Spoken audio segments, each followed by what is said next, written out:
I was resting in the late afternoon sun, the kind that slips through sheer curtains in long, generous bands, warming the old rug and turning the dust motes into slow, drifting galaxies. The ceiling fan whispered above me, a soft, rhythmic hush that matched the tone of the hour. The tea on my side table had cooled into a comfortable lukewarm, too warm to call cold, too indifferent to call warm. The taste of it like an echo of something I'd meant to finish, but hadn't. The quiet had weight in my house. But it was a friendly sort of weight, a quilt across the knees rather than a stone on the chest. I could hear the faintest noises that only silence allows, the tick of the wall clock, the occasional sigh of wood as the house adjusted itself, the chirp of a bird perched on the telephone, wire outside dot, and then there was the knock. Polite, hesitant, the sound of someone who hoped not to intrude, and yet had chosen to knock anyway. It arrived like a ripple crossing a pond, not violent, not loud, simply undeniable. I didn't move for a heartbeat. Some part of me wanted to stay exactly as I was, still camouflaged inside the ordinary, and let the sound pass. But my curiosity rose like a breath before words. So I set the cup on its saucer and stood. The hallway to the door is short, but it's enough to collect a moment's worth of wonder. Who visits at this hour? A courier? A neighbor with a misdelivered letter? A child selling raffle tickets? I pulled open the door, and the world outside spilled in brighter than I'd expected. It took a second for my eyes to adjust, for the silhouette on the porch to sharpen into details. The lean frame. The bicycle leaned against the wall, the slight sheen of sweat at the temple, the earnest expression trying to shape itself into composure. "Hi," he said. The word was ordinary, but his voice held a careful note, like a violinist trying the first string before the piece begins. "I hope I'm not disturbing you." "Not at all," I said, my hand still on the knob. It was Peter, my neighbor's son, the boy I'd watched graduate from shy nods to friendly waves, who had grown into a man almost without my noticing. Except I had noticed in the way one notices the seasons, suddenly and then all at once. "Come in." He stepped over the threshold and brought with him the scent of cut grass and warm air, the light that caught the fine dust on the furniture and turned it sweet. He looked around with an almost apologetic curiosity, as though he'd been invited into a film and didn't want to make noise on the set. He closed the door for me quietly and stood with his hands at his sides, fingers flexing once, then still. "Can I sit?" he asked, glancing at the chair by the window. "Please," I said. I gestured toward the chair nearest the sunlight, and he lowered himself into it. The light pulled across the floor like liquid gold, and he let it fall across his knees, across his hands. He had cyclist's arms, long, ropey lines with sun kept in their skin. He rested his palms on his thighs, spread his fingers a little, and stared at the floor as though gathering scattered thoughts before speaking. There's a silence that belongs to hospitals and a different silence that belongs to churches. The silence of my living room is neither. It is domestic and kind, patient with time. Into that silence, he dropped his voice like a pebble. "I wanted to ask you something."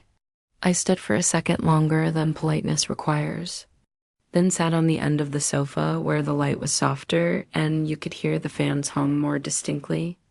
I nodded. He cleared his throat. "Waiting, then choosing. I've always admired you." The words were not heavy.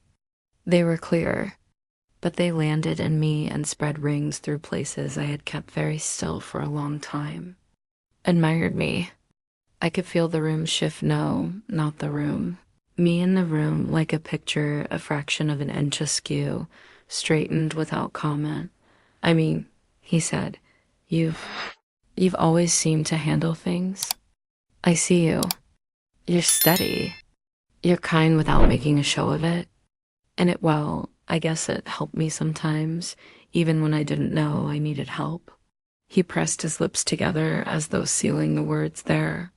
He was looking just past me at the spot on the wall where sunlight made a patch as bright as a promise.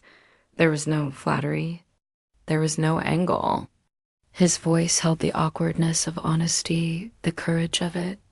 I realized my hands had folded in my lap, one thumb rubbing at the knuckle of the other as I listened. "Thank you," I said, and the words came out so softly I barely heard them. "That means more than you know." He nodded, relieved not because I'd agreed, but because I hadn't made light of it. I offered him tea. He accepted with that careful hush of someone who believes small rituals keep us safe. In the kitchen, the kettle's click sounded like a punctuation point. Steam rose, the tin of tea leaves lifted its faint, earthy perfume. When I brought the cups back, he wrapped his hands around his, lifted it to his face without drinking, and let the heat rise. We sat like that for a minute, each of us in the same room, but also in our separate thoughts. Letting presence do its quiet work. The first words we exchanged after that were small ones: weather, garden, how the light finds the edges of the room and makes them softer. But conversation has its own tide. It carries you out if you let it. And soon we were speaking about neighborhoods and families, about how loneliness can flourish in crowded places while companionship sometimes grows in quiet ones, about the ways people see you and the ways they do not. "You, though," he said, and he lifted his eyes to mine as if testing whether his view would be welcomed. "You seem like someone who holds things well, like the world is noisy, but you listen for the single note that matters." He smiled shyly. "That's rare." I felt the warmth under my sternum, a gentle ember turning itself. "It's rare to be noticed for it," I said. "Thank you." What I didn't say is that life had taught me to be the still point in a turning room. Children to raise, work to keep, a garden that preferred patience to haste, and loss that taught me how to breathe without asking permission from the air. You learn steadiness not by wanting it, but by needing it. Still being seen as a gift, and I didn't push it away. He stayed almost an hour, and at the end he stood with a polite, purposeful movement, as though he didn't want anything in the room to feel rushed. "Thank you for the tea," he said, and then, as if embarrassed to repeat himself, but compelled anyway, "Thank you for listening." After the door closed, the quiet came back, but it didn't feel like it used to. It felt inhabited, like a lake after a swimmer gets out, still with the tracks of motion under the surface. I sat back on the sofa and let the afternoon finish its slow turn toward evening. And somewhere in the quiet, the words he'd brought me settled into place. A few days passed. Routines occur like automatic lyrics to a song you've sung all your life. Dishes, mail, a phone call. A small triumph of a stubborn rosebud finally opening in the garden. But something else had entered the pattern, a new expectation, faint and almost secret, like listening for a far radio station and knowing you can catch it if you turn the dial just so. I told myself I wasn't waiting. I was not a woman who waited for knocks at her door. And yet, when the knock came again, polite, hesitant, that same rhythm of careful courage, I had to study the tiny jump my heart made. He stood there as before. Bicycle leaned against the porch wall. Sunlight braided across his forearm hair, the scent of effort still warm on him. He seemed now not taller, but more present to himself, as though he'd made a decision simply to show up as he was. "I was hoping," he said, "that we could talk again." I stepped aside. He entered, and with him came a hush that did not demand, but suggested this might be a place where honest things could be said without being turned into spectacle or scared into silence. We sat. We didn't rush words to fill the room. After a while, he spoke. "I've been thinking about last time," he said. What I said? He rubbed his thumb against his index finger, a gesture that reminded me ridiculously of sanded wood. I felt lighter after I left, and I didn't realize how much I wanted that. Wanted what? I asked gently. to be seen, he said. The admission came like a single note plucked from a guitar, without having to explain all the context first. I nodded. I understand. He looked up. Do you? Yes, I said. I didn't miss my reasons. The people who need the list won't believe it. The people who understand already do. We spoke then of pressures, of the way the city makes you believe speed is the same as purpose, of the way work asks for devotion but rarely reciprocates in kind, of the ways we learn to hold ourselves together because the world around us might not know what to do if we didn't. I told him pieces of my life as you might pass a bowl across a table carefully, not quite spilling. He listened like a person learning a language by ear, attentive to the rhythm as much as the words. When he spoke of his loneliness, it wasn't dramatic, it wasn't a request. It was a fact placed on the table with the rest. Sometimes, he said, night arrives and I realize I haven't said a single true sentence all day. I understood how truth can feel thick in your throat, how days can pass on rails of routine and you keep your balance by keeping your silence. I reached across the space and he reached too, a fraction of a second slower, as though deferring to my choice. Our hands met in the middle, his palm a little too warm, mine a little cool from the air of the room. We did not squeeze hard. We didn't interlace fingers like vows. We simply touched.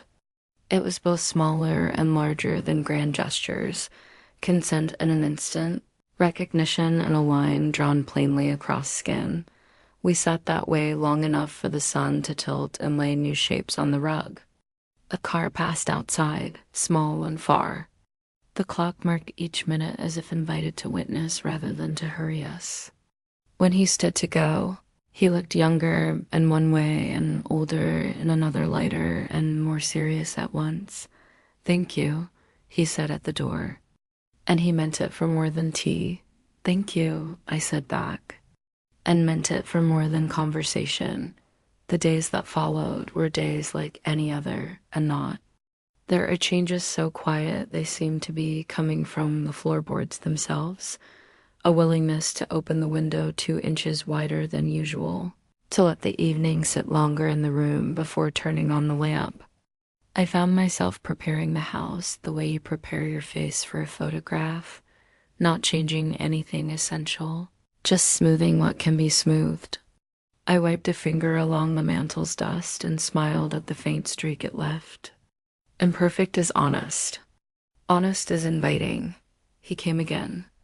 A week later, then twice in the same week, then a Sunday afternoon with the sort of light that turns lawns lyric and makes the world look briefly like it is better behaved than it really is. The more he came, the less we performed ourselves. Words arrived easier, silences rested softer. We found the calm space between question and answer and learned to sit there together. We talked of books, the kind that rearrange you, the kind that reflect you back better than a mirror. We talked of music, the songs you keep for tough mornings, the songs you give to people you love because inside the chords there's a message you can't speak. We talked of his bike, of the long roads he liked and the quiet ones he preferred, of the small freedom of 2 wheels and your own legs carrying you forward. He brought me an album once, pressed it into my hands like a secret. Another time I gave him a book I'd loved so much I'd written in the margins. I apologized for the scribbles and he laughed and said the notes were what he wanted most. There were evenings when the sky bruised purple at the edges and we could smell rain before it arrived. Once the power went out, the neighborhood prone to such lapses, and we lit candles, and the house looked suddenly like a stage from a play I would pay to watch. The rain rehearsed its old music on the roof and in the gutters, and the candles turned our faces into warm portraits. He told me about the city he left, how its noise had grown teeth and its light didn't know how to soften. I told him how, years ago, loss had made everything too bright and too loud, and I had taught my life to quiet itself so I could hear again. He was silent the way you are when someone tells you. where it hurts and you realize the wound is also where the light enters. When the storm rattled the windows hard enough to make a sound like a hand against glass, he reached instinctively for my hand. I let mine be found. The warmth between our palms felt like the small hearth at the center of a larger night. The power came back with an apologetic flicker. We didn't move right away. We have learned that stillness, too, is a form of answer.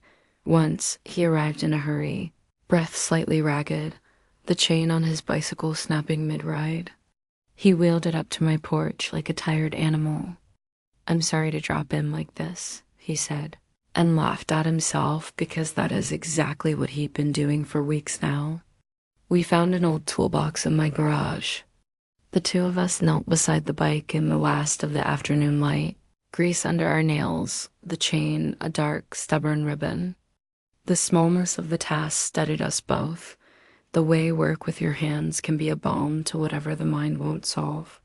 When we got it set and he spun the wheel, the chain caught with a neat, satisfying click. We both grinned in a way that felt like victory out of proportion with the fix.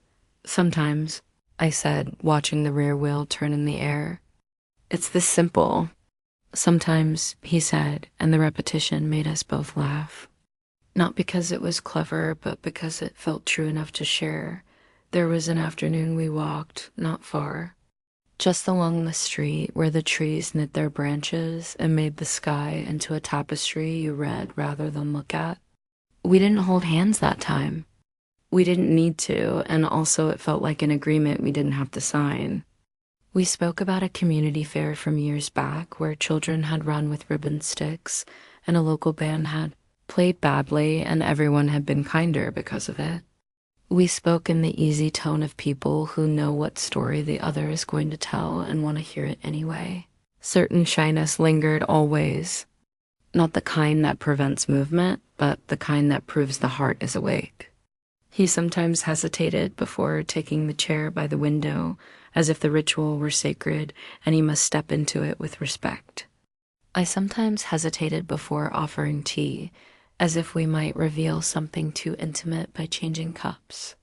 The hesitations became part of our grammar. At night, when I was alone again, I felt not emptiness but a resonant calm. The house did its soft settling. The fan traced its circles. The tea cooled a second time because I'd been listening more than drinking. I came to understand that it wasn't simply Peter at my door. It was a knock that had brought with it the possibility of being fully human with another human, which is rarer than anyone wants to admit. The neighborhood noticed us. I suppose in the way neighborhoods notice without naming.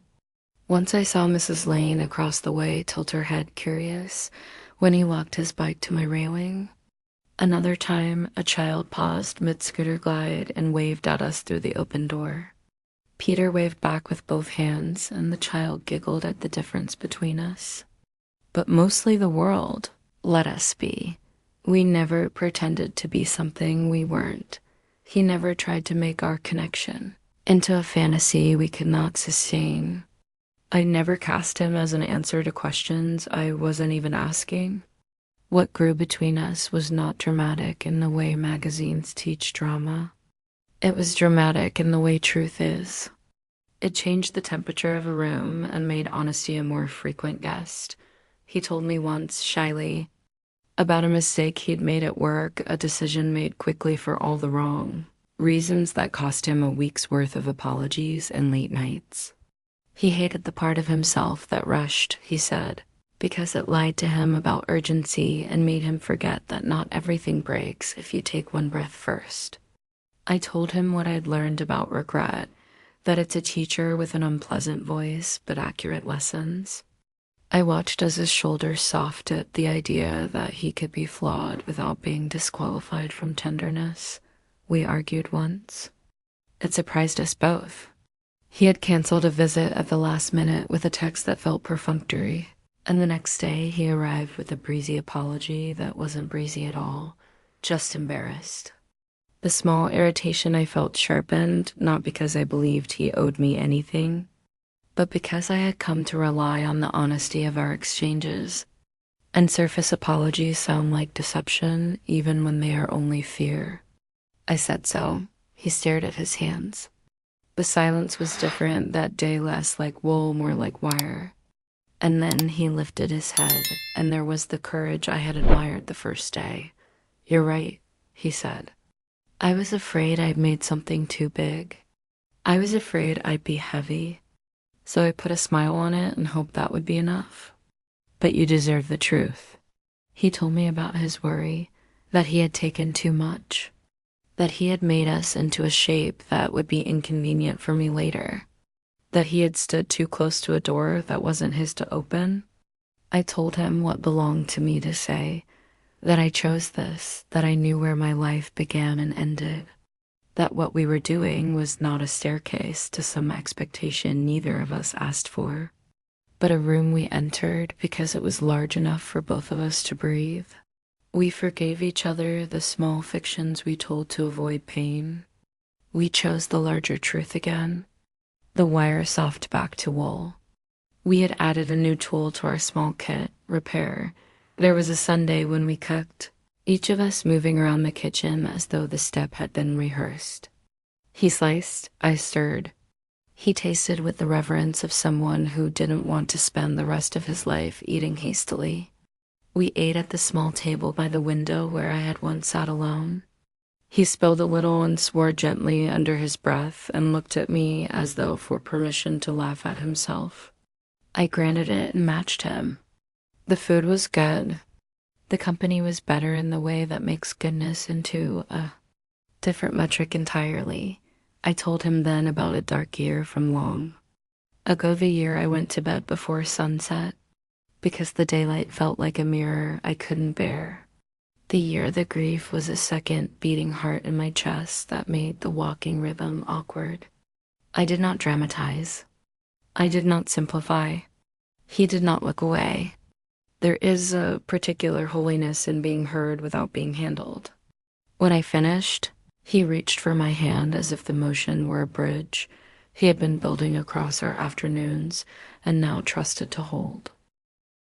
After that, the house felt taller somehow. Not because furniture had moved, but because a secret had been given air and it hadn't killed either of us. Where there is air, things breathe. He brought his mother over one day. A quick drop-in for a jar she'd promised me, because my tomatoes were threatening mutiny and I'd resorted to canning like a pioneer to save them. She stood in my doorway, neat and cheerful, the sort of woman who takes in a room in one glance and sets it straight in her mind. "I see you have company often," she said, the slightest tilt to her eyes, but her voice warm. "He rides his bicycle like he's late for happiness." I liked her at once for that sentence. I liked the way she touched the jar, the way she folded the small top neatly and handed it to me. When she left, she squeezed my elbow like gratitude in brief form. After the door closed, Peter looked suddenly younger than he had in months. "She likes you," he said. "I like her," I said. "I was nervous," he admitted. "Of me?" I teased. "Of mattering," he said. We lived in a season of afternoons that learned how to become evenings without losing themselves. Sometimes he brought a book, and we read in parallel until one of us wanted to say a line aloud, and then the other listened as if it were a private poem delivered across a ballroom in code. Sometimes we sat with music and let the room change color with each song. Sometimes we said very little, and it was still conversation. If I watched him, I tried to do it the way one watches a lake, noticing the surface without disturbing the reflection. If he watched me, he did it with the same carefulness. Once he asked what scent I wore because the room, he said, had begun to smell like a story he wanted to keep. I laughed and told him it was only fabric softener and a lavender candle. He said, "Then that's my favorite perfume." And the sincerity of it turned the laugh into something softer. We never promised anything. We never drew a map we had to follow. We agreed to the day as it arrived and to the version of ourselves we could bring to it honestly. It is strange how the world teaches us that the absence of a plan is the presence of danger, when so often it is the absence of a plan that allows presence at all. There was a late afternoon when the sky looked like a stack of pink glass and the air held heat like a memory, and he told me that seeing me in the window as he rode up the street made him ride slower, not faster, so he could live inside the looking forward for a few more seconds. I told him I sometimes pretended not to notice his bike bell until the second ring, so I could feel that small spark twice. We looked at each other with our small, brave facts and discovered there was room in the day for them. A morning arrived when he did not come. And the next. The third day I felt the old muscles of worry stir, not the wild ones that sprint ahead, but the steady ones that simply hold you upright while you wait. I prepared sentences that did not accuse, that inquired. Before I sent any of them, there was the knock again, apologetic. This time, with the softness of someone asking a favor, he had been called away. His father had fallen ill 2 towns over. He had spent 2 nights on a hospital chair and remembered every hour of it in his shoulders. He had not wanted to ask for comfort because comfort is expensive when you are the one who receives it. He told me all this not with a performative stoicism, but with fatigue he trusted me to see. I made coffee strong. I put it in the heavy mug I save for days that require ballast. He drank and set the mug down like it might roll off the table if he didn't keep a hand on it. We sat in the hour that follows crisis, where the room is both too quiet and exactly right. He rested his head against the chair back and closed his eyes because even if you are not the one who is ill, your body keeps the minutes for you and will ask for interest eventually. He slept. There in my living room, he slept first the stubborn, shallow sleep of a man not yet ready to admit need, then, gradually, the true thing. The fan moved the air across his face. The light softened. When he woke, he looked ashamed of sleep, and I shook my head the way you shake your head at a child who has apologized for thirst. Better, he said. Half question, better. I answered. He went back to the hospital the next day, then the next. He texted once, not with details, but with the sentence, "Your chair is where I remember breathing." It was a strange, beautiful sentence, and I kept it like a pressed leaf in a book. When he returned a week later, thinner by an ounce of worry, he brought gratitude in a paper bag. A sourdough loaf he claimed was the best in the county. We tore it, the crust crackling like old paper, and laughing surprised itself onto our faces when steam rose and butter melted, as if it had been waiting all day for the chance. The bread tasted like somebody else's skill and all of our relief. I thought of how simple it is and how rare to eat a thing together and feel the solitude in your body loosen its tight grip. The summer turned toward its late music. Trees grew serious. Evenings arrived sooner and wore their light like linen. Our visits adjusted without discussion. Sometimes he stayed shorter, sometimes longer. Sometimes we ate at the table, sometimes on the floor with cushions. We made no rules because we did not need them. What we had was not a secret and not a spectacle. It was 2 people keeping a small, bright space between them where they could place their honest things and know they would be kept. On the first cool day, he arrived in a jacket that made him look almost formal until he grinned and undid the top button. I had a sweater that I like because it is past forgiving. It is friend.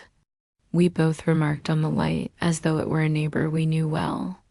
We spoke of plans in the smallest sense, a walk when the leaves put on their performance, a visit to the store that roasts its coffee in view of the tables, a charity sale where my tomatoes might return as jars on someone else's shelf.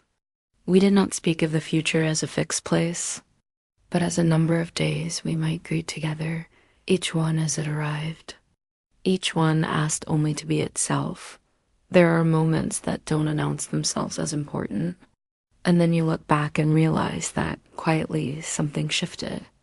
He was telling me about a small victory at work, how he had paused before acting, how the pause saved him, how he had bought himself the breath he needed to choose better, and his hand drifted to mine. He didn't look to see if I allowed it. He didn't test. His hand knew the path because we had walked it often. I turned my palm up under his, and we sat there. I could feel his pulse calm now in the soft place near his wrist. I could feel mine respond, two quiet instruments in the same piece. I never expected this, he said after a time. The sentence had worn many clothes over the months. It arrived now simply, without attempt. Not like this. Not with you. Neither did I said. The truth pressed no weight on me. It lifted the room held us, and I realized something about the way light works. It doesn't change the shape of a thing. It reveals it. All afternoon, we had been lit. All this time. We had been shapes becoming clear to one another, not through demand, but through attention.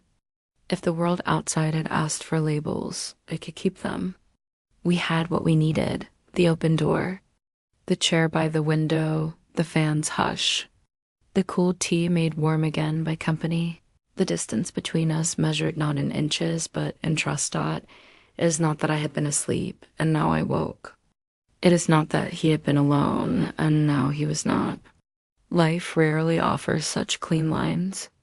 It is that a knock at the door had become a language, and in speaking it, we had recognized ourselves as people who could be exact without apology and gentle without pretense. The season would turn. The light would tone itself down. The fan would be replaced by the hum of the heater and the thickening of sweaters. But the space we kept did not belong to weather. It belonged to to kindness, to the quiet bravery of showing up. I poured tea and we let it steam, each considering in our private rooms inside ourselves the ways the day had unfolded. He told me about a book he'd half finished and wanted to finish here in the chair where the light behaved. I told him about a letter I meant to write and hadn't, about how some words are heavier when you try to carry them alone, and how maybe I didn't have to. He said nothing to that and everything by moving his chair a fraction closer, not enough to crowd. Enough to say the thing we had been practicing saying all along, I am here. We sat that way as the late afternoon went about its generous, ordinary business. The dust motes resumed their slow parade. The clock persisted in being unhurried. The air tasted faintly of tea and bread and something that felt, if not new, then newly recognized. When at last the day slipped its soft hand out of ours and evening arrived, he stood and I stood, and we did not make promises because the day did not ask for them. We made a smaller, truer thing. We met each other's eyes with gratitude. The unadorned kind, and the door opened and the door closed, and the house exhaled and held the shape of what had happened inside it. And when I sat again in my place, the cushion remembered me, and I remembered that I was not the only person who knew the language of the hesitant knock and the steady answer. Outside, a bicycle bell rang somewhere down the street, a cheerful, thin silver sound. Inside, the cup warmed my hands, and I felt my room turn slightly toward a future it did not need to define to welcome. The quiet settled, the good kind, and in it I could almost hear the faint echo of our voices braided with the small sounds of the day, the hum, the tick, the breath, the space between then and now, between stranger and friend, between alone and accompanied, measured itself not in the dramatic posture of declarations, but in the soft precision of a hand offered and a hand received, the simplest and bravest act I know.